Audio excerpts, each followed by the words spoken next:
November 12, 1943. Inside a small, crowded office in the Bendler block in Berlin, two German army intelligence officers sat facing each other. This building at 76 Titsufa was the main center for German army intelligence work. Colonel Reinhard Gehlen, who led Foreign Armies East, sat across from Colonel Alexis von Rennie, who led Foreign Armies West. Both men were smart, careful, and known for studying every detail. They had spent years watching enemy forces and learning their strength. But today they were looking at papers that showed something worse than any battle loss. On the desk between them was a stack of American military supply reports captured in Italy. At first, the papers looked simple and boring, just lists of numbers showing food, fuel, and ammunition delivered and used. But hidden inside those numbers was a truth that proved Germany could not win the war.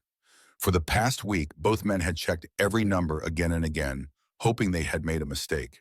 Von Renne's hands shook a little as he slid one paper toward Gehlen.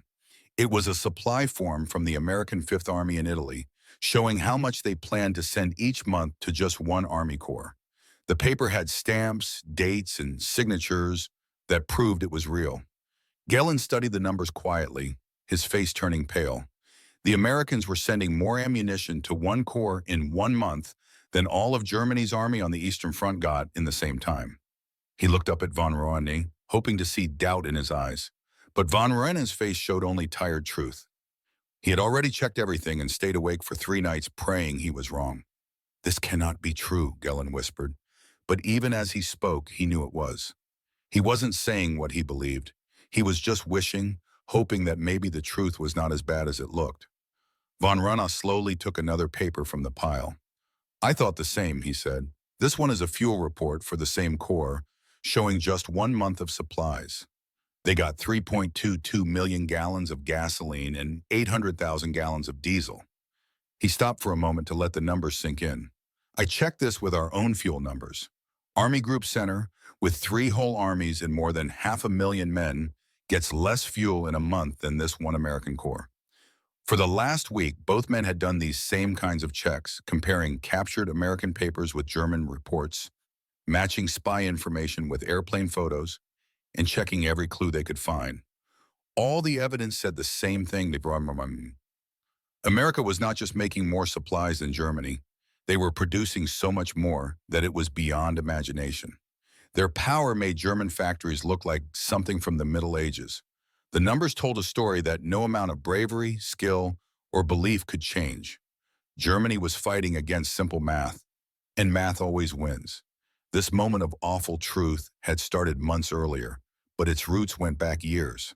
German intelligence had studied Allied factories, resources, and production before the war. But they had made huge mistakes. They never truly understood what America could do when it went to full war production. It wasn't just bad math, it came from the false ideas and racist thinking that shaped Nazi strategy from the start. German leaders and experts thought America's factory power was impossible, almost like a fantasy. Their own experience in war made them believe no country could ever produce that much. By 1943, Germany had already used every bit of its resources. It had taken raw materials and machines from countries it had conquered, forced millions of people to work as slaves, and pushed its factories to what seemed like their very limits. German factories ran day and night. Workers labored long hours. Weapons and ammunition production had grown a lot compared to before the war. They were making tanks, planes, and artillery faster than anyone had imagined in 1939. But even with all this effort, even after taking over much of Europe and using its resources, even under Albert Speer's hard push for more output, Germany was still losing the supply war.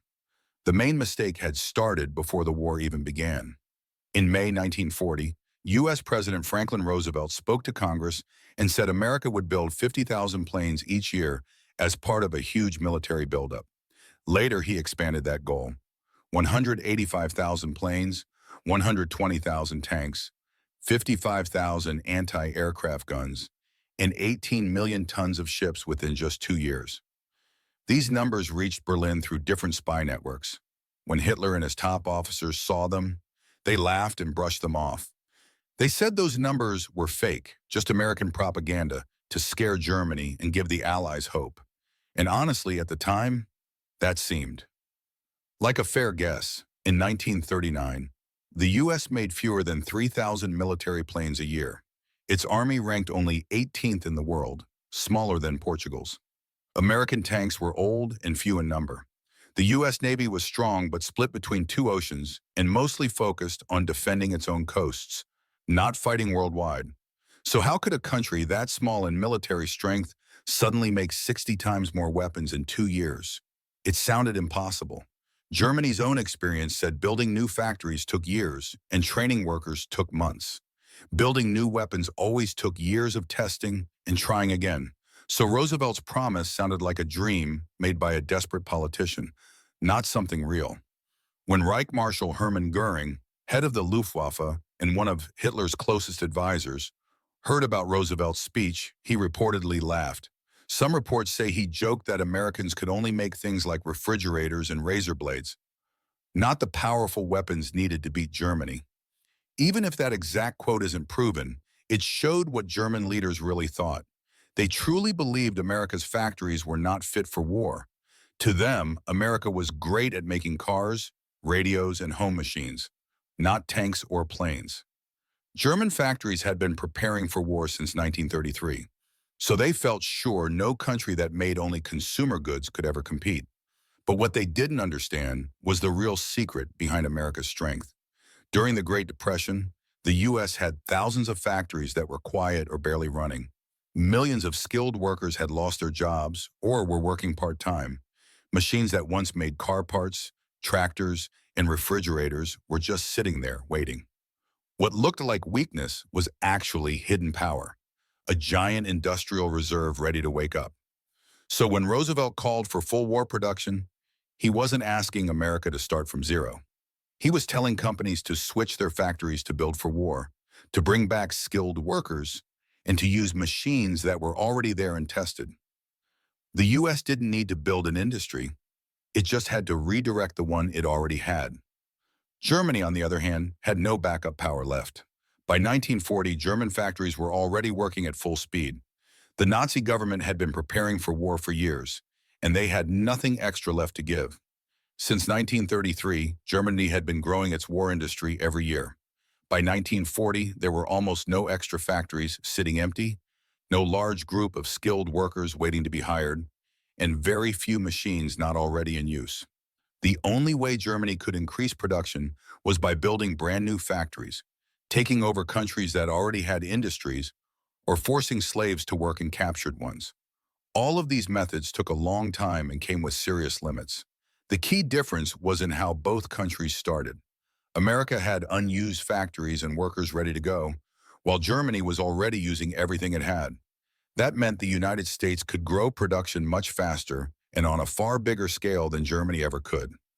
Tracking this kind of information was the job of German army intelligence, especially the branch called Foreign Armies West, led by Colonel Alexis von Rene. He came from an old Prussian military family that had served Germany for generations. He was careful, logical, and loyal to facts. His team gathered information from many places: air photos taken by the Luftwaffe, radio intercepts, spies in neutral countries, prisoner interrogations, and captured documents. During 1941 and 1942, as the U.S. joined the war and began turning its economy toward full production, the reports reaching Berlin were mixed and confusing. Some said American factories were exploding with activity, running day and night, producing thousands of planes. Others said the opposite, that America still faced strikes, waste, and poor quality weapons. The German leaders chose to believe what made them feel better, that the Americans were weak and unprepared. This kind of thinking wasn't unique to Germany. Every military tends to believe it reports that support its hopes and ignore the rest. But for Germany, that mistake would be deadly. After all, in 1941 and early 1942, they were still winning. The German army had taken Poland in weeks, France in just 6 weeks, and Yugoslavia in 11 days. Their troops controlled Norway, Denmark, the Netherlands, Belgium, most of France, and huge parts of the Soviet Union. The Luftwaffe had already proven. The Luftwaffe was seen as the strongest air force in the world. German tanks and battle tactics were better than anyone else's. Their submarines were sinking Allied ships faster than new ones could be built. Or at least, that's what Berlin believed. So why should Germany worry about America, a country that hadn't fought a major war since 1918, had a small army, outdated tanks, and factories that mostly made consumer goods, not weapons? This sense of confidence began to break apart in North Africa. On November 8, 1942, American forces landed in Operation Torch. German commanders thought they would face weak, poorly trained soldiers who could be crushed easily and driven back into the sea. At first, that seemed true. The Americans were new to war, and their first big fight, the Battle of Kasserine Pass in February 1943, was a disaster for them. German troops pushed them back over 50 miles, killed more than 1,000 men, took many prisoners, and captured lots of equipment. It was a clear German victory, but the Germans noticed something strange. The Americans never stayed down for long. The amount of equipment they had was shocking. Units that had lost most of their weapons and vehicles were supplied again in just days, sometimes within hours. Trucks, guns, fuel, and food came pouring in like a never-ending river. German soldiers who had won on the battlefield couldn't take advantage of their success because American supplies just kept coming. When the Germans captured American supply camps, they found more material there than entire German army groups had.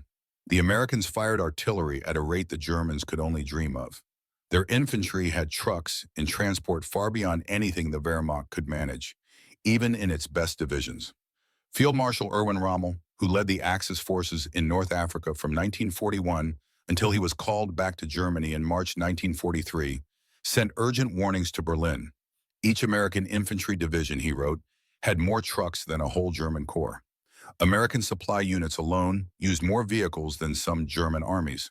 When the Germans captured American bases, they found piles of food, fuel, spare parts, ammunition, and medical supplies that seemed endless. The supplies and equipment the Germans found in American camps were so huge they seemed almost wasteful, too much to even believe. To German eyes, it looked obscene. Field Marshal Rommel, famous for his battlefield skill, realized something important. Tactics didn't matter when the enemy had that much material power. He warned that the Axis should pull out of North Africa completely. With Allied control of the skies and seas, and with endless American supplies, defeat was certain no matter how well German troops fought. His reports were sent to Berlin, read, and then mostly ignored. The High Command thought Rommel was just being negative again, always asking for more help, always complaining. They saw him as another field general exaggerating problems. Hitler himself refused to believe Rommel's warnings. He said that strong will and better tactics would beat the Allies, no matter how many tanks or planes they had. Hitler's worldview simply couldn't accept that factory power might be stronger than courage or skill. But the intelligence officers couldn't ignore what was happening. By 1943, as the war started turning against Germany everywhere, more and more evidence kept pouring in. After the Axis forces surrendered in Tunisia on May 13, 1943, German intelligence teams began questioning the prisoners. Of the roughly 250,000 to 275,000 Axis troops captured, about half were German. Interrogation teams used detailed questionnaires to collect not just battlefield information, but also reports on how the Americans fought, supplied, and operated. The stories were all the same, no matter what unit or rank the prisoners came from. Every one of them described the Americans' unbelievable supply strength. They said it was wasteful compared to how the Germans lived and fought. They told of American soldiers throwing away whole meals just because they didn't like the taste. They talked about trucks left behind for tiny problems because it was faster to request a new one. They described supply camps filled with so much food, fuel, and ammunition that it looked endless.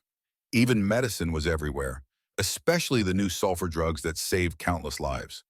Those sulfur drugs, which were running out in Germany, were common among the Americans. German prisoners even said they were fed better as POWs than they had been as soldiers in their own army. At first, the German interrogators thought these stories were too wild to be true, maybe just exaggerations or Allied propaganda. But when hundreds of separate interviews all told the same thing, no one could deny it anymore. Officers and regular soldiers, paratroopers, tank crews and artillerymen, They all described the same shocking truth. The Americans had more supplies than anyone could imagine, and these reports matched what German troops were seeing everywhere else. In Sicily during the summer of 1943, and later in Italy that fall, the same pattern appeared again. Every time German soldiers faced the Americans, they met an enemy with endless equipment, food, fuel, and ammunition. The German intelligence officers could have ignored what prisoners said, thinking it was just excuses from defeated men trying to justify their losses. But then came the captured American documents, and those were impossible to doubt. They weren't emotional stories or rumors. They were cold official records filled with numbers and signatures. These were the routine papers that tracked U.S. military supplies, and the numbers in them were terrifying. One document stood out above all the rest: a monthly supply report from an American Army Corps fighting in Italy in the fall of 1943. The report, clearly stamped and signed by several U.S. officers, listed exactly how much fuel and other materials were delivered that month.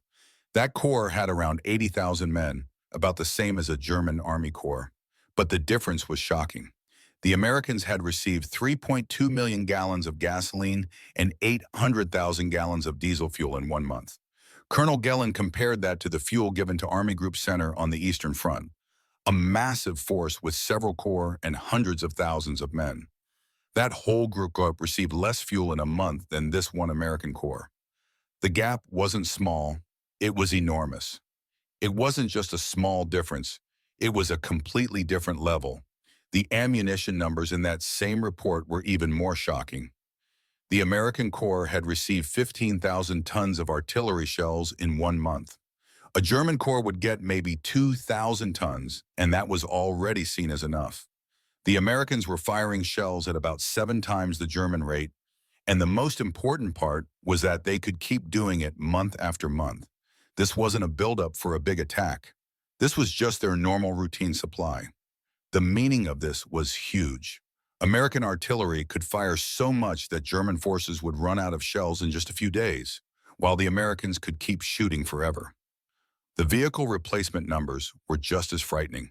In one ordinary month, not during a major battle, just regular fighting, that same American Corps got 847 new trucks, 127 jeeps, 43 tanks, and 68 artillery guns to replace the ones they lost or broke. These weren't extra, they were just normal replacements to keep the unit at full strength. The entire German army, with all its factories working, had gotten fewer tanks that month than one American corps got as replacements. The math didn't lie. If one corps could be supplied like this, and the U.S. had dozens of corps fighting in several parts of the world, then America's total supply power was far greater than anything Germany could ever produce. Colonel von Rohen, a careful and disciplined German intelligence officer, studied these captured American papers with his usual precise, logical approach. He came from a proud Prussian military family, but worked as a professional analyst who trusted facts over pride or hope. These American documents were real numbers, not rumors, and they could be measured and compared. He started calculating carefully. If one American corps used that much fuel, ammo, and equipment, and if many more were active in the Mediterranean, Pacific, and soon Western Europe, then the total size of America's war industry was beyond imagination. Von Rohen then asked for every possible report on U.S. industrial production from agents and other sources. In the next few weeks, intelligence from neutral countries like Switzerland and others began arriving. In Sweden, where German spies and agents were active. They also studied trade records from neutral countries to spot hidden supply patterns, checked technical manuals found with captured American equipment to see which factories made them, and looked at serial numbers on captured vehicles and weapons to estimate how many were built. Even public information like American newspapers and magazines gave clues about new factory openings and record production numbers. Each type of data had flaws, but when so many different sources showed the same results, it became impossible to deny. The truth about American tank production was especially shocking. In 1941, the U.S. built about 4,000 tanks. Not impressive at all. Germany made more, and that fit their belief that America was far behind in military power. But by 1942, the U.S. produced over 26,000 tanks, more than 6 times the previous year. At first, German intelligence officers thought these numbers had to be lies or included small non-combat vehicles. But captured tanks, prisoner interviews, and spy reports confirmed the truth. Then came 1943, when American factories built over 37,000 tanks, the highest number of the entire war. Germany, meanwhile, made about 5,500 tanks in 1942 and around 11,600 in 1943. Those German totals were huge increases compared to before the war and came from non-stop work. Longer hours, expanded factories, better organization. German industry was running at full speed, and 11,600 tanks in a year was considered a great success. But the Americans were building more than 3 tanks for every one Germany made, and the gap was growing fast. Even worse for Germany, U.S. production kept rising while their own. Factories suffered from Allied bombings and shrinking resources. The same pattern appeared in aircraft production, and it was even more terrifying. Germany built about 15,600 military planes in 1942, according to U.S. analysts who later studied captured German records. This number showed a big rise from the years before, and German leaders saw it as proof of their strong factories and war effort. The Luftwaffe was getting lots of new fighters and bombers, but in 1942, the Americans built 47,836 planes, more than 3 times what Germany made. When German intelligence officers first saw these numbers, they thought it was just propaganda or that it included training planes, gliders, and other non-fighting aircraft. But when they checked carefully, they found out these numbers were real and that they showed combat planes equal to German ones. In 1943, the gap grew even bigger. America built 85,898 planes, while Germany, even after working hard to raise production, made only about 20,600. The Americans were building over 4 planes for every one Germany made. In 1944, America built 96,318 planes, while German production reached about 39,987 before falling because of Allied bombing. By the end of the war, the United States had built about 300,317 military planes, even more than Roosevelt's bold 1940 goal.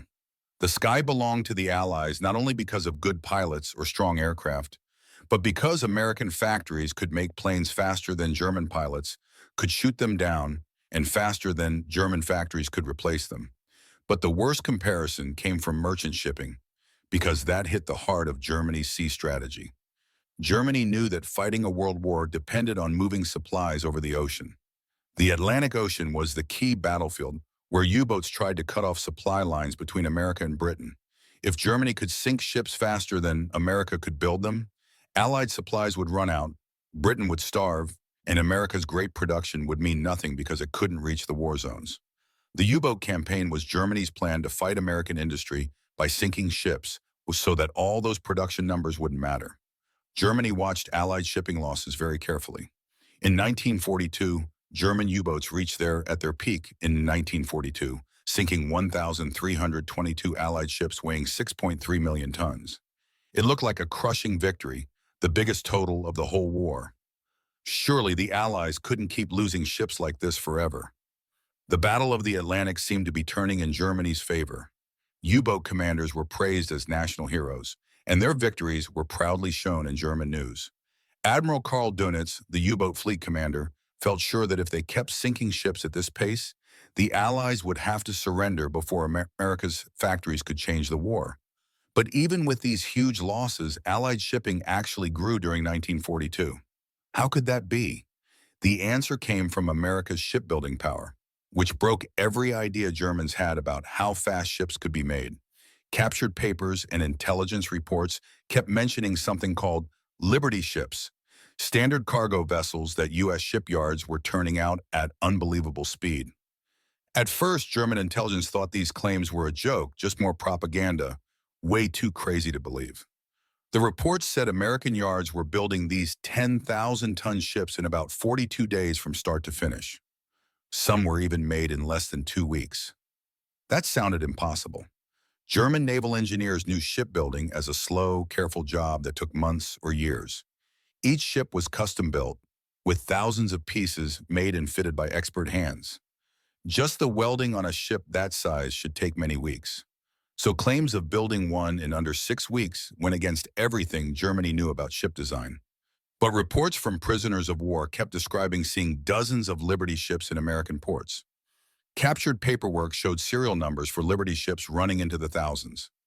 Luftwaffe flights over American coasts, though rare, took photos showing shipyards filled with rows of similar-looking vessels at different stages of construction. Spies in neutral countries confirmed massive shipyard expansion in the USO. Von Rowena asked German naval experts to check if such speed was even possible. Their findings confirmed the unbelievable truth. American shipyards were really doing it, and proved without question that America really was building Liberty ships that fast, using brand new ways of construction. Instead of old-style riveting, they welded everything together, which was much quicker, though it needed different training. Instead of building one ship step by step from the bottom up, they made whole sections, front, back, decks, engine rooms, all at the same time in different parts of the yard, and then joined them together like giant blocks. They used assembly line methods that had never been tried in shipbuilding before, taking ideas from car factories and applying them to ships. They even built brand new shipyards just for Liberty ships, designed from the ground up for speed and efficiency. They trained tens of thousands of new workers, including many women, to weld and assemble parts with precision. The results were shocking. At their peak, U.S. shipyards were finishing 3 Liberty ships every single day. In 1943 alone, America launched 19.2 million tons of merchant shipping, while U-boats sank just 2.6 million tons. The math was brutal. The U.S. was building ships more than 7 times faster than Germany could destroy them. A U-boat could sink one ship, maybe 2, but it didn't matter. The Americans were replacing them almost instantly. Even perfect German tactics couldn't keep up. The Battle of the Atlantic wasn't lost because U-boats fought badly. It was lost because numbers don't lie. Germany couldn't sink ships fast enough to stop the flood of American industry. 2 Liberty ships showed this power better than any chart. The SS Robert E. Peary was built in just 4 days and 15 and a half hours in November 1942, from start to finish. The SS Joseph N. Thiel took only 10 days that September. At first, German naval officers refused to believe it. They thought it was Allied propaganda, but soon reports from many sources confirmed the ships were real and the times correct. The U.S. Maritime Commission later said those were special record ships built for publicity, with some work done ahead of time and after launch. So those speeds weren't normal. But even with that explained, the fact remained: America could build ocean-ready cargo ships in days, not months. That kind of speed showed a level of industrial power Germany could never reach. Bit by bit, these discoveries built up, and the truth became impossible to ignore. All through 1943, these facts hit like hammer blows to German plans. Every new report proved again how huge and powerful American industry really was. Colonel Galen, who worked mostly on the Eastern Front, started studying how America's factories were built and run.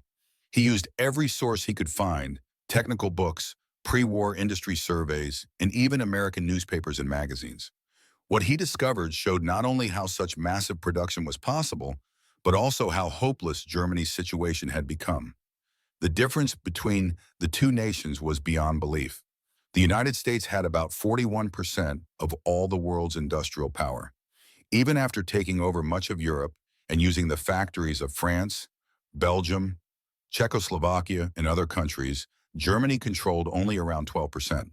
But even those numbers didn't tell the full story. American factories were not only bigger, they were far more efficient. German factories simply couldn't compete, no matter how hard they worked.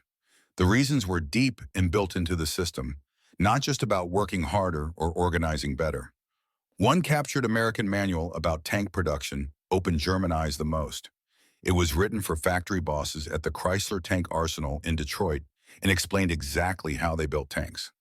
That one factory used 10,000 workers to make M4 Sherman tanks on moving assembly lines, the same kind used in car factories. In December 1942, that single factory made 896 tanks in 1 month and regularly produced between 600 and 800 a month. For comparison, all of Germany's tank factories together, spread across the country and using slower, hand-built methods, made about 600 tanks total in early 1943. One American factory equaled the entire German tank industry, and the U.S. had several factories like that. The manual showed how their process worked. Tanks rolled down long lines just like cars, and smaller parts were made at the same time in separate areas, all coming together in perfect rhythm. Whole sections were built in one area, turrets in another, engines and transmissions in separate zones, and then everything was brought together for final assembly. Workers focused on one specific task instead of building entire parts from start to finish. Special tools and jigs made sure pieces fit together perfectly without needing highly skilled fitting. Parts were interchangeable so they could be mass-produced and assembled without customizing each one. Quality checks used statistical sampling instead of inspecting every single piece. The whole system was designed to make huge numbers of tanks quickly, even if that meant less flexibility, less craftsmanship, or fewer custom touches. German tank production, on the other hand, still had many features of traditional, skilled manufacturing. Craftsmen fitted each part carefully, adjusted things to make them perfect, and produced tanks with tighter tolerances, higher finish quality, and more visible skill.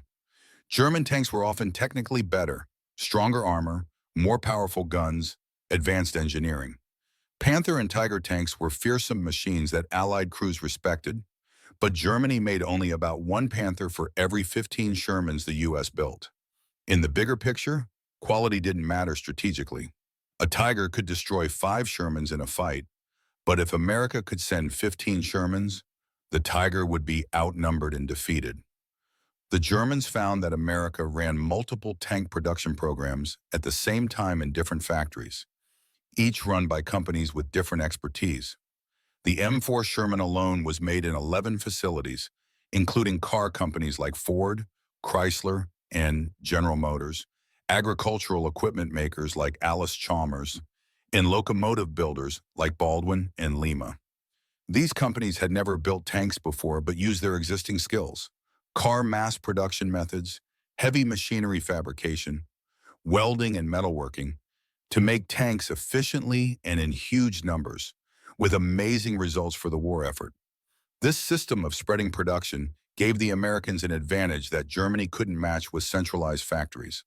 If one Sherman tank plant was hit by bombing or ran into problems, the other 10 kept working, and total production hardly dropped at all. Germany, with its centralized tank factories, was far more vulnerable. One successful air raid on a key facility could slow national production dramatically. The U.S. decentralized approach was not only more productive, but also tougher to stop, and could expand quickly by opening new facilities. Artillery production showed the same kind of overwhelming American advantage. In 1943, Germany produced about 11,000 artillery pieces of all types: howitzers, field guns, anti-tank guns, anti-aircraft guns, which represented the maximum their industry could manage. This included production from German factories and occupied territories, basically every facility they could use for artillery. America, in the same year, made roughly 43,000 pieces, almost 4 times as many, while also sending thousands more to Britain, the Soviet Union, and other allies through Lend-Lease.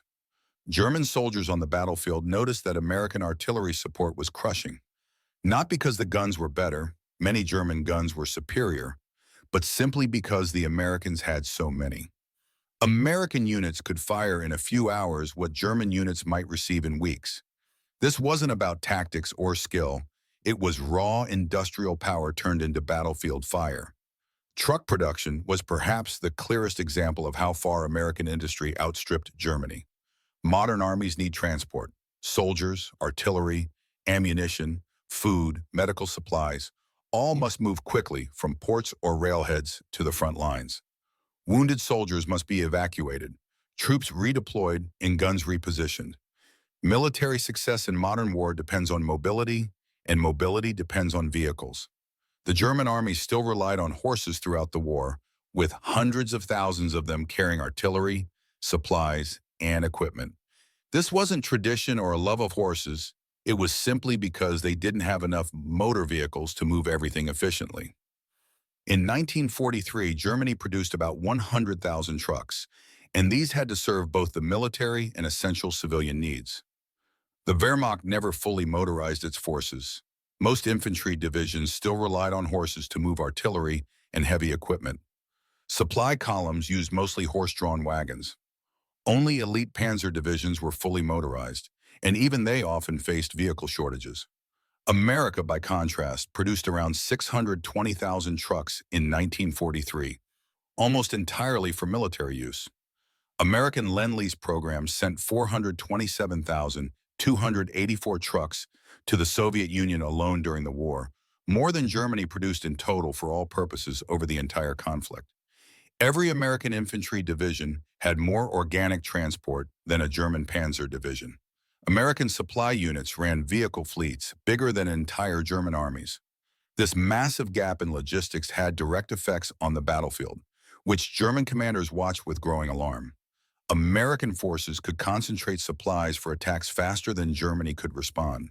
When U.S. units advanced, they maintained supply lines using huge motor transport operations that kept fuel, ammunition, food, and spare parts flowing nonstop. The Red Ball Express, set up after the Normandy invasion to supply fast-moving Allied armies, showed American logistics on a massive scale. At its peak, it ran 5,958 vehicles in continuous convoys on one-way roads. On August 29, 1944, the operation moved 12,342 tons in a single day and sustained daily averages during peak periods reached 12,500 tons. That's more than the entire German army in Western Europe received in all ways. German commanders, seeing this through intelligence, realized they were witnessing something unprecedented in military history. And the Red Ball Express wasn't even the main supply system. It was an emergency measure for when rapid advances outpaced normal supply lines. Yet even this backup system surpassed German capabilities. When German forces tried similar convoys, they faced fuel shortages, vehicle breakdowns, Allied air attacks, and organizational chaos. American convoys kept running, overcoming problems simply through sheer scale. If one truck broke down, another immediately took its place. If one convoy was attacked, another convoy followed right behind. American material superiority was so massive that problems like breakdowns or attacks were just minor annoyances rather than serious obstacles. Captured documents also revealed the full scale of American petroleum production, which was devastating for German strategic thinking. Germany had faced fuel shortages since the war began. The country had very little domestic oil, relying on synthetic fuel made from coal, using the Fischer-Tropsch process and imported oil from Romanian fields. Producing synthetic fuel required huge industrial effort, consuming enormous amounts of resources and electricity just to make gasoline and diesel. Romanian oil imports needed Germany to control the Balkans and protect supply lines. German military operations were always limited by fuel availability. Strategic decisions, when and where to attack, often depended more on fuel stocks than on tactical opportunities. For example, the 1942 German offensive toward the Caucasus was driven mainly by the need for Soviet oil fields, not by territorial ambitions or strategic positioning. American forces, on the other hand, had no fuel limits at all. Captured supply documents showed American units in Italy receiving more fuel than they could possibly use. Some vehicles were run for training, maintenance, or moving minor supplies that German forces might have carried by hand, or left unmoved entirely. Intelligence analysis explained the source of this abundance. In 1943, American petroleum production reached about 1.4 billion barrels, roughly two-thirds of global output. The United States produced more oil than all other countries combined. Germany, relying on synthetic production and Romanian imports, produced only 40 to 50 million barrels per year, less than 4% of American production. American logistics included fuel depots and tanker trucks in quantities greater than Germany's entire national fuel reserves. Some captured documents even showed fuel being used to heat buildings, power generators for non-essential purposes, or run vehicles for recreation. What German forces would consider wasteful or criminally negligent was simply routine in American operations. During the Battle of the Bulge, German planning depended heavily on capturing American fuel depots because the Wehrmacht could not supply enough fuel for the offensive on its own.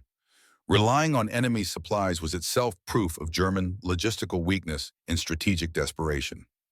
Steel production statistics highlighted every other comparison because steel is the backbone of industrial warfare. Weapons, vehicles, ships, infrastructure, tools, all require steel. Military production in a modern war is always limited by steel availability. Germany produced about 30 million tons of steel in 1943, which represented the maximum output from all German facilities, plus captured European steel production. This total included steel from occupied France, Belgium, and Czech mills operating under German control. Essentially, every available steel-producing facility under German control was fully mobilized. The United States, by comparison, produced 81 million tons of steel in 1943, almost 3 times Germany's output. Even the Soviet Union, despite evacuating much of its industry and suffering German destruction of Western industrial areas, produced about 18 million tons.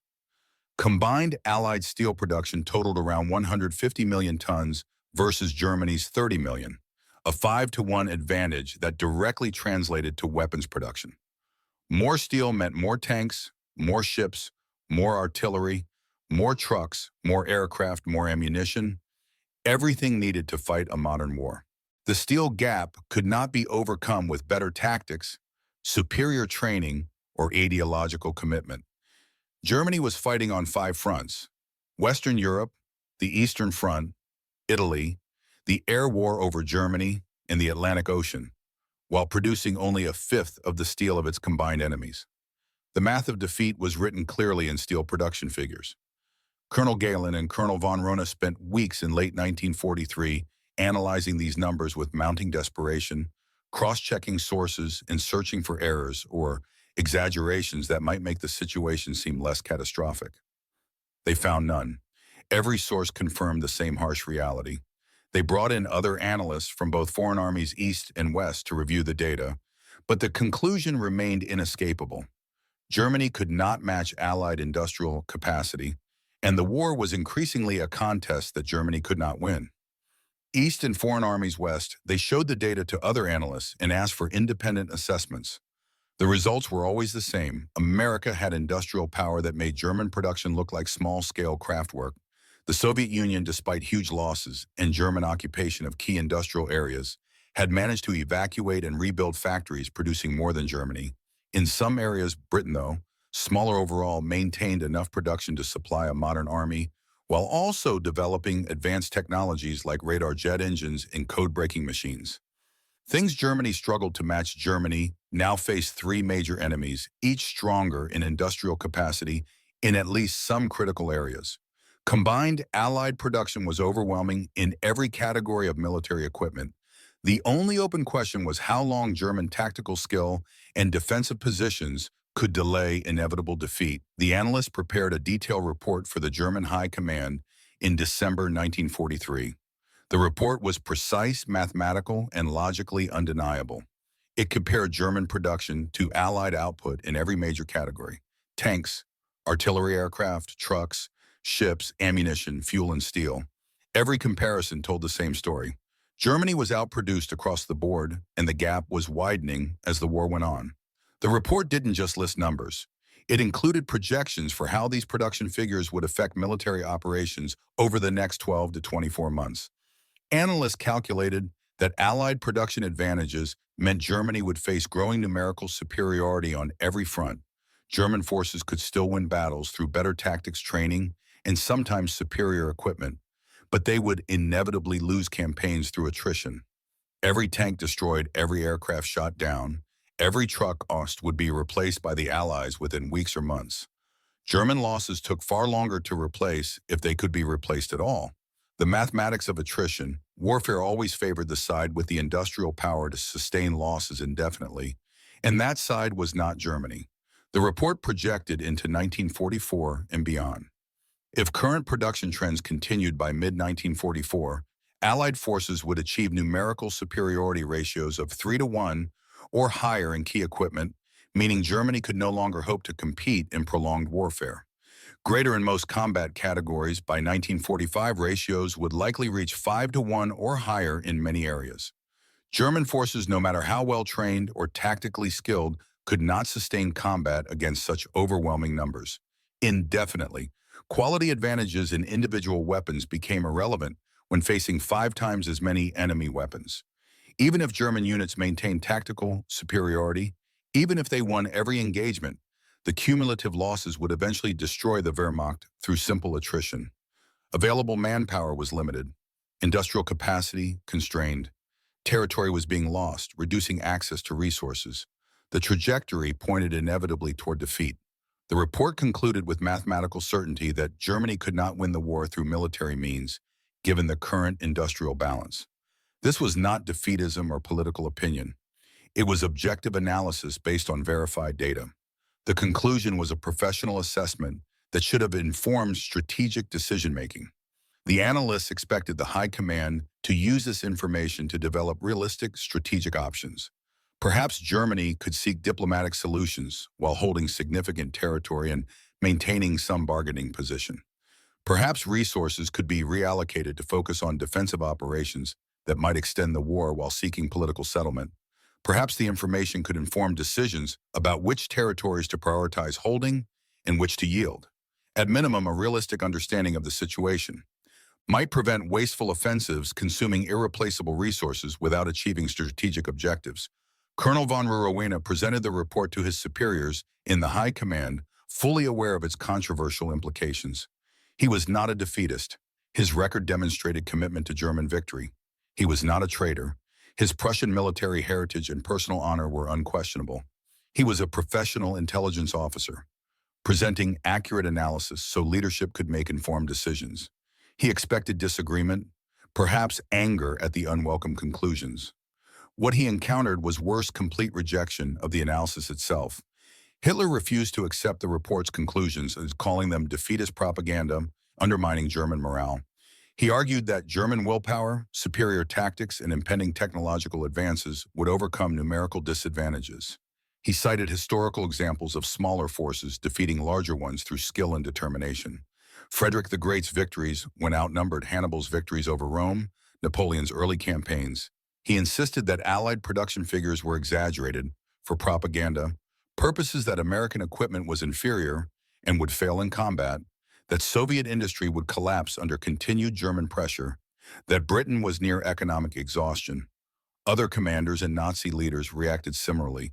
They pointed to continuing German tactical victories, to superior German weapons, like the Panther tank and the Mi-262 jet fighter, to the defensive advantages of fortified positions.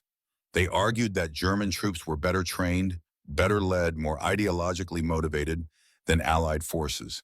They believed tactical excellence could overcome numerical disadvantage. Some argued that secret weapons under development, jet aircraft improved, U-boat VW weapons would change the strategic balance. Von Rowena tried to explain that tactics became irrelevant against overwhelming material superiority, that quality differences disappeared when facing 5 times as many enemies, that even the best troops could not fight effectively without fuel, ammunition, and replacement equipment. His arguments were dismissed as defeatism. The report was filed and ignored. The German High Command's rejection of these intelligence assessments represented a fundamental failure to understand how modern industrial warfare worked. Military traditions from previous centuries emphasized courage, skill leadership, tactical brilliance as decisive factors in warfare. These qualities had won wars for thousands of years. Individual warriors with superior training could defeat larger numbers of inferior opponents. Superior tactics could overcome numerical disadvantages. Brilliant commanders could achieve victory through maneuver and deception, but World War II was different from all previous conflicts. It was the first truly industrial total war, where victory depended more on factory output than battlefield prowess. The nation that could produce more tanks, planes, guns, ammunition, and supplies would win through simple attrition, regardless of tactical considerations. Germany's military leadership, trained in traditional Prussian methods, could not psychologically accept this new reality. But some German officers did understand. General Heinz Guderian, one of Germany's greatest tank commanders and theorists of armored warfare, wrote in his memoirs about studying captured American equipment and supply documents. He concluded that Germany was fighting an enemy with unlimited industrial resources, and that victory was impossible under these circumstances. Field Marshal Win RML reached similar conclusions after fighting British and American forces in North Africa, Italy, and France. He noted in letters to his wife and in official reports that German tactical superiority meant nothing against enemies, who could replace losses immediately while German units fought with steadily dwindling resources. In 1944, he would be driven to participation in the plot against Hitler. Partly from this recognition that the war could not be won militarily, Albert Speer appointed Reich Minister of Armaments and War Production in February 1942, understood the production gap, and worked frantically to increase German output. He achieved significant increases through rationalization of production, better resource allocation, and ruthless exploitation of slave labor. German production increased substantially under his direction. 1943 and 1944 saw peak German output in most categories, but Speer knew his efforts were insufficient. After Allied bombing of synthetic oil facilities began in May 1944, Speer concluded the war was economically lost. The May 12, 1944 bombing of the Lohner synthetic oil plant was, in Speer's later words, the day the technological war was decided. He would later state, "On that day, it was clear to everyone in German industry that they had lost the war."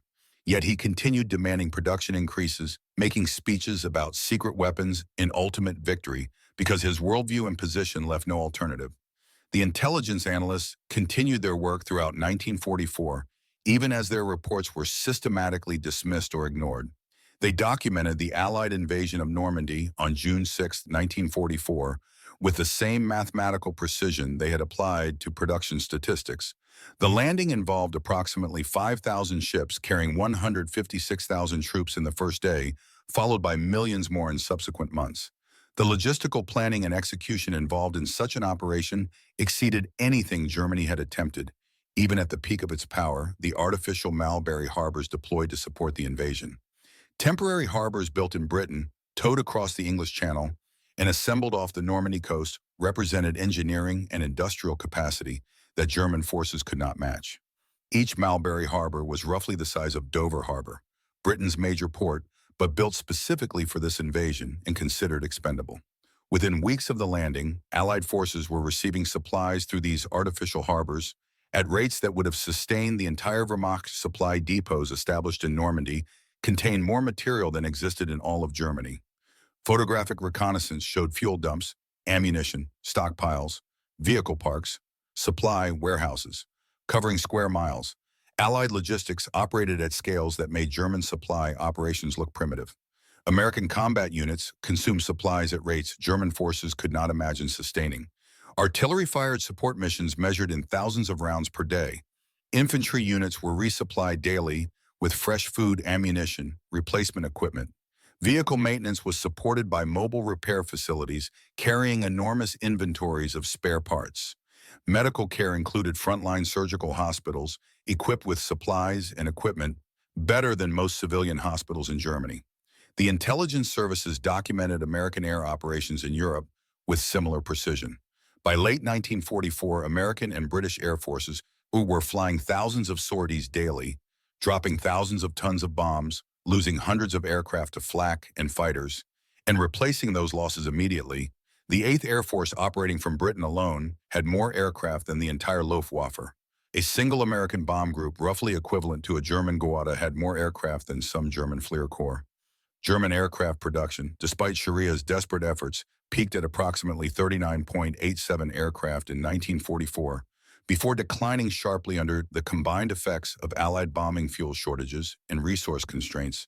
American production in 1944 reached 96,318 aircraft. The Americans were building more than 2 aircraft for every one Germany produced, and American aircraft were increasingly sophisticated. Long-range fighters like the P-51, Mustang heavy bombers like the B-17 and B-24, and specialized aircraft for every role. The sky belonged to the Allies by 1944 because American factories could build planes faster than German pilots, and flak guns could shoot them down. The Luftwaffe was dying through attrition. losing experienced pilots who could not be replaced, burning fuel that could not be replenished, flying aircraft that were outnumbered by factors of 5 to 1 or higher. German jet aircraft like the Mi-262 represented technological superiority, but Germany produced only about 1,400 Mo-262s total. They were outnumbered by thousands of Allied conventional fighters and could not change the strategic balance. Quality became irrelevant against overwhelming quantity. The final devastating intelligence came in late 1944 through detailed analysis of Allied logistics operations in France. After the Normandy breakout in late July and August, American forces advanced rapidly across France, liberating Paris, pushing toward the German border.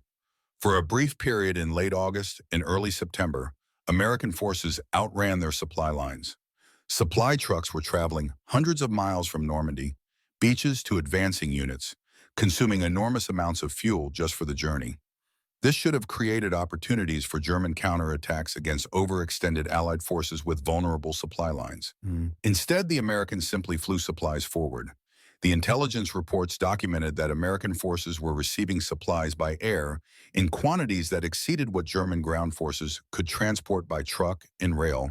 Combined, thousands of C-47 transport aircraft flying multiple missions daily delivered fuel, ammunition, and food to advancing armies.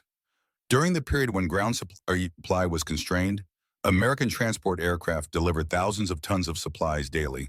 This air supply capability alone exceeded Germany's entire logistics capacity. The analysis was devastating. America had so much transport capacity that they used aircraft, expensive, complex, resource-intensive aircraft, to deliver routine supplies simply because it was faster than ground transport. Germany could barely supply frontline units by truck on and train. America was using aircraft for routine logistics. One particular example documented by intelligence analysts illustrated the disparity with painful clarity. General George Patton's Third Army advanced so rapidly in August 1944 that ground supply lines could not keep pace. The Army temporarily halted due to fuel shortages in early September, demonstrating that even American logistics had physical limits. But the halt lasted only days. Emergency air supply operations delivered sufficient fuel to resume the advance. Within 72 hours, German intelligence calculated that the tonnage flown to Third Army in 1 week exceeded what the entire Luftwaffe could have transported in a month, even at full strength with unlimited fuel. And the Luftwaffe in September 1944 had neither full strength nor unlimited fuel. It had a fraction of its former capacity, operating with fuel rationing, losing aircraft faster than they could be replaced. By late 1944, the intelligence services were documenting not just American superiority, but the immediate implications of that superiority for Germany's survival. Soviet forces were advancing from the east with massive numerical advantages in tanks, artillery, and aircraft. Soviet industrial production had recovered from initial German advances and was being supplemented by enormous American Lend-Lease shipments. 400,000 trucks, 12,000 armored vehicles, 11,000 aircraft, enormous quantities of food, fuel, raw materials. British and American forces advanced from the west with complete air superiority and overwhelming logistic support. German forces still fought skillfully, still conducted tactical masterpieces, still extracted heavy casualties from attacking forces. But the strategic outcome was never in doubt. The numbers made defeat inevitable. The Ardennes Offensive in December 1944, Germany's last major attack in the West, demonstrated the futility of fighting against such industrial superiority. German forces achieved complete surprise through careful security and radio silence.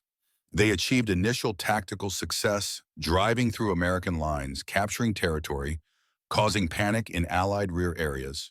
The offensive advanced significantly in the first days, seeming to validate Hitler's faith in willpower and tactical skill. But the offensive was doomed before it began, not by any failure of planning or execution, but by simple logistics. Mathematics. German plans explicitly depended on capturing American fuel depots to sustain the attack.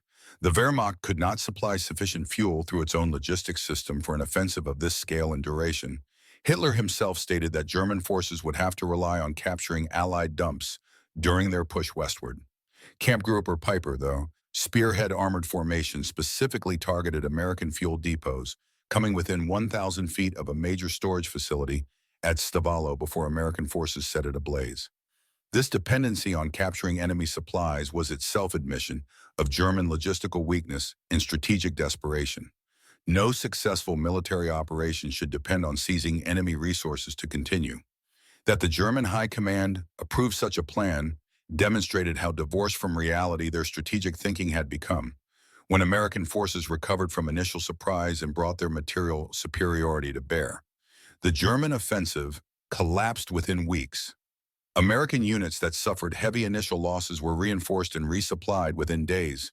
The 101st Airborne Division, surrounded at Bastonia, was sustained by air supply, while American armored forces fought through to relieve them. German forces that initially advanced rapidly found themselves immobilized by fuel shortages under constant air attack. When weather cleared, facing enemy reinforcements, arriving faster than German commanders thought possible. The offensive consumed Germany's last operational reserves of fuel armor and experienced troops for no strategic gain whatsoever. In tight intelligence analysis of the Ardennes operation, confirmed earlier, assessments with brutal clarity, American forces lost heavily in the initial fighting. Approximately 19,000 killed, 47,500 wounded, 23,000 captured or missing. But these losses were replaced within weeks. Within a month, American forces were stronger than before the offensive. German losses were proportionally smaller. Approximately 12,000 killed, 38,000 wounded, 30,000 captured or missing, but irreplaceable. Germany had no strategic reserves. The experienced troops lost in the Ardennes could not be replaced. The panzers destroyed could not be rebuilt. The fuel consumed was gone. The battle demonstrated in microcosm what intelligence analysts had been documenting for years. German tactical skill and initial success meant nothing against enemies who could absorb losses and continue fighting with undiminished strength. While German strength declined inexorably, Colonel Alexis von Roh did not live to see Germany's final defeat. He was arrested in July 1944 for peripheral connections to the July 20th plot against Hitler. Though his involvement was minor, he knew of the conspiracy but did not actively participate. The Nazi regime executed him on October 12, 1944, at Plötzensee prison. His death removed one of Germany's most accurate intelligence analysts, a man who had tried repeatedly to provide objective assessment of enemy capabilities to inform strategic decisions. Historians would later discover that von Rohe had been secretly anti-Nazi for years and had deliberately passed deceptive Allied intelligence about D-Day preparations to Hitler, making him an unwitting Allied asset while ostensibly serving German intelligence. His execution was both personally tragic and professionally symbolic. Nazi Germany literally killed the messenger for bringing unwelcome truths. Colonel Gehlen survived the war. In the final months, he organized the preservation of foreign armies' East files, microfilming documents, and hiding them in the Bavarian Alps. After German surrender, he contacted American forces and offered his intelligence files and expertise. The Americans, recognizing the value of his knowledge about Soviet forces as the Cold War began, employed him. He would later lead West German intelligence services, his analytical capabilities recognized even by former enemies. The foreign army's East files he preserved became valuable intelligence assets for the Western Allies. The story of German intelligence analysis during World War II reveals profound truths about modern warfare that remain relevant decades later. Industrial capacity determines victory in total war between modern industrial nations. Courage, skill, tactical brilliance, ideological fervor. All these matter, but they cannot overcome overwhelming material disadvantage. The Germans discovered this truth through careful analysis of captured American supply documents, systematic production statistics, and rigorous mathematical calculation.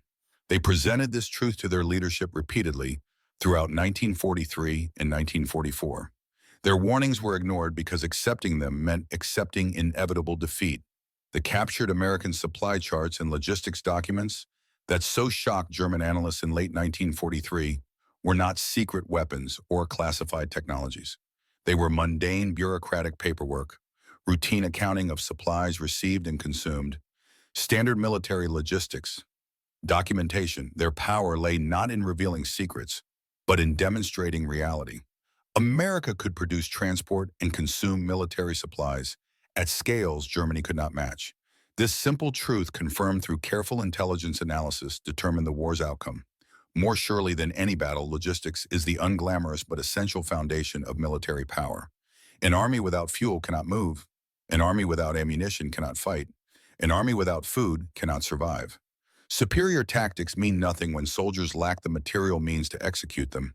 The mathematical impossibility of German victory was clear to professional intelligence analysts by late 1943. Every subsequent month confirmed and amplified this conclusion with additional data. American production increased while German production stagnated or declined under Allied bombing. Soviet production recovered and expanded beyond German capacity. British production, though smaller in absolute terms, contributed crucial technologies and significant material. The combined Allied production advantage grew from 3 to 1 in 1943 to 5.1 or greater by 1945. The human cost of ignoring these intelligence assessments was staggering and tragic. Germany fought for approximately 18 months after intelligence services concluded victory was impossible. Millions died in fighting that professional analysts knew could not change the ultimate outcome. Cities were destroyed, populations decimated, Europe devastated, Jewish communities annihilated.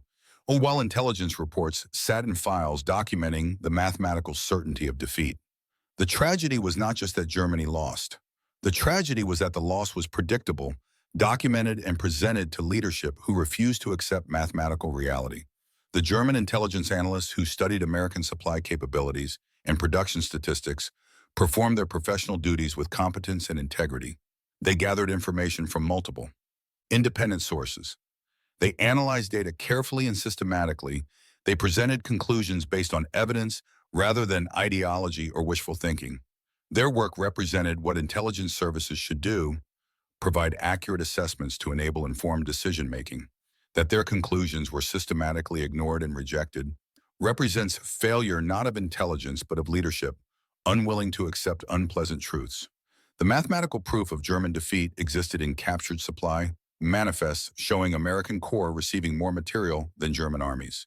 It existed in production statistics showing American factories building more weapons in months than Germany produced in years. It existed in shipping data, showing America launching vessels faster than U-boat could sink them. It existed in petroleum figures, showing American fuel abundance, while German forces rationed every drop. It existed in steel production comparisons showing Allied output exceeding German capacity by 5 to 1. It existed in truck production, showing American logistics capacity that made German operations look primitive.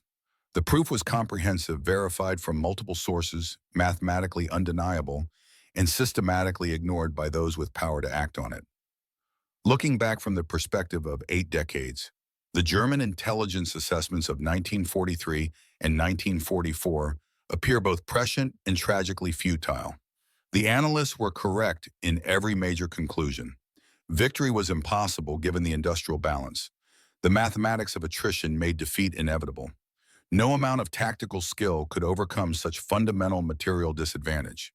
But this knowledge changed nothing because leadership chose to believe in willpower, ideology, and historical destiny rather than arithmetic. The war continued until Germany's complete military collapse, until cities were ruins, until millions more were dead, until the Third Reich was utterly destroyed, until the evidence of defeat was written, not in captured documents, but in occupied territory and unconditional surrender.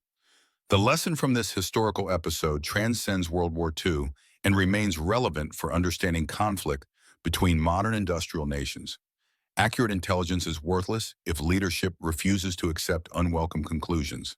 Systematic analysis means nothing if decisions are based on ideology rather than evidence. Professional competence becomes irrelevant when confronted with willful blindness. German intelligence provided accurate assessment of enemy capabilities and probable outcomes. German leadership chose fantasy over reality, and the result was catastrophe that might have been limited or mitigated through earlier acceptance of mathematical truth. Wars between industrial powers are fundamentally economic contests won in factories before outcomes are decided on battlefields. This principle was proven definitively in World War II. Germany's intelligence analysts understood this by 1943. They documented it meticulously. They presented it clearly. They warned repeatedly that continued fighting would only increase the magnitude of ultimate defeat without changing the outcome. Their leadership never accepted this truth. The cost of that refusal was measured in millions of lives, destroyed cities, and Germany's total destruction as a nation-state. In May 1945, the captured American supply charts and logistics documents represented evidence of a simple but decisive reality. America could produce more transport, more and consume more military supplies than Germany. This advantage was not marginal. It was overwhelming, sufficient to make German defeat inevitable. Regardless of battlefield performance, 3-to-1 advantages in production can be overcome through superior tactics, better equipment, advantageous terrain. 5-to-1 advantages cannot be overcome except through enemy mistakes, so massive as to be unlikely. The Allied advantage exceeded 5-to-1 in many categories and was growing larger over time. In the end, German analysts studied captured American supply charts and understood they could never win, not through any single revelation, but through accumulation of undeniable evidence over months. Each captured document added data points. Each production statistic confirmed patterns. Each prisoner interrogation provided validation. Each agent report corroborated previous intelligence. The picture that emerged was complete, verified mathematically. Certain Germany faced enemies with 3 to 5 times its industrial capacity, and that gap was widening. No amount of tactical skill or fighting spirit could overcome such fundamental disparity in a war of industrial attrition. The analysts knew this, documented it meticulously, and presented it clearly to leadership. Their tragedy was not analytical failure, but the irrelevance of accurate intelligence when leadership refuses to accept reality. The captured supply documents told a story of inevitable defeat written in numbers that could not be argued with or dismissed except through willful blindness. They showed American abundance that seemed impossible according to German experience, but was verified through multiple independent sources. They revealed an enemy with such overwhelming industrial capacity that German hopes of military victory were fantasies disconnected from material reality. The only question remaining by late 1943 was how long Germany would deny what the numbers made clear. How many more would die before arithmetic replaced ideology as the basis for strategic decisions? That question was answered on May 7, 1945, when Germany surrendered unconditionally, defeated not primarily by military force, but by the mathematical certainty that industrial capacity determines victory in modern war. The intelligence analysts who first studied those captured supply documents in late 1943 had understood this truth 18 months earlier. They had tried to warn their leadership. They had presented the evidence, they had shown the mathematics. Their warnings were ignored, and millions paid the price for that willful blindness. The captured American supply charts documented not just military logistics, but the futility of fighting against overwhelming industrial superiority. The numbers told a truth that German leadership could not accept. In modern industrial warfare, factories matter more than courage. Production lines determine outcomes more than tactics, and arithmetic always wins in the